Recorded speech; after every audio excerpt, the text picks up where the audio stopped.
ভোলা বরিশাল নৌরুট থেকে আরও জানাচ্ছেন সহকর্মী মোহাম্মদ মনসুর আলম।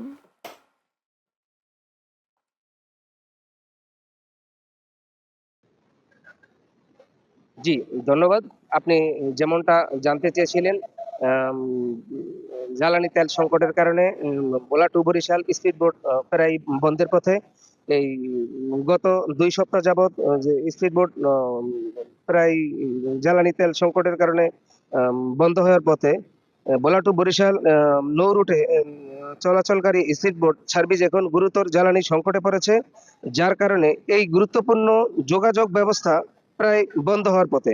দুর্ভোগে পড়েছে মুমূর্ষু রোগী ও স্বজনরা। পেট্রোল সংকটের কারণে বেশিরভাগ স্পিডবোট বন্ধ হয়ে গেছে। অনেক বোট ঘাটে পড়ে আছে, চলাচল করতে পারছে না। আগে যেখানে 10 মিনিট পর পর বোট ছেড়ে যেত, এখন মুমূর্ষু রোগী নিয়েও দীর্ঘ সময় অপেক্ষা করতে হচ্ছে।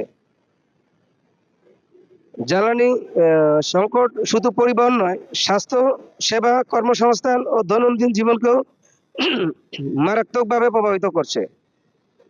স্থানীয়রা স্থানীয় যাত্রী ও সংশ্লিষ্টদের দাবি, জরুরি চিকিৎসা ও দ্রুত যোগাযোগের স্বার্থে ভোলা বরিশাল নৌপথে স্পিডবোট চলাচল সচল রাখতে দ্রুত জ্বালানি সরবরাহ স্বাভাবিক করার উদ্যোগ নেওয়া জরুরি।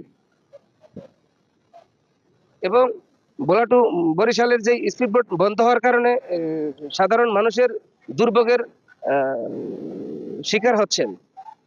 এই ছিল ভোলা থেকে আমার কাছে সর্বশেষ তথ্য।